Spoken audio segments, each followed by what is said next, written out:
અરવલ્લીના ધનસુરામાં ભંગારના ગોડાઉનમાં લાગી આગ ઉપર કાબુ મેળવવા સ્થાનિકોએ શરૂ કર્યા પ્રયાસ।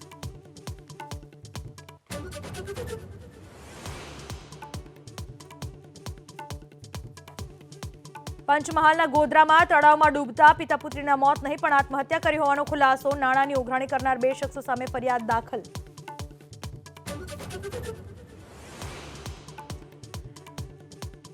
સુરતના લિંબાયતમાં અસામાજિક તત્વોનો આતંક। મોડી રાત્રે સિટી બસ પર કેટલાક શખ્સોનો પથ્થરમારો। બસ ચાલકની ફરિયાદને લઈ પોલીસે તપાસનો ધમધમાટ કર્યો તેજ।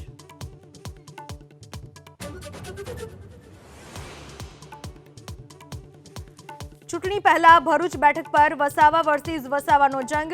લોકસભાની ચૂંટણીમાં ભરૂચ બેઠક આપ જીતશે તેવો ચેતર વસાવાનો પડકાર। સાંસદ મનસુખ વસાવાનો પલટવાર।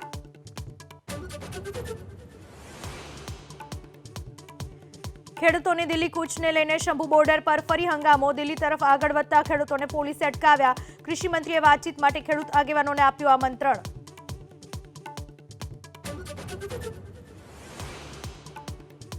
રેડિયો પ્રસ્તુત કરતા અમીન સયાનીનું નિધન। 91 વર્ષની વયે લીધા અંતિમ શ્વાસ। હાર્ટ એટેકથી નિધન થયાનો પુત્ર રાજીલ સયાનીનો દાવો। 54,000થી વધુ કર્યા હતા રેડિયો કાર્યક્રમ।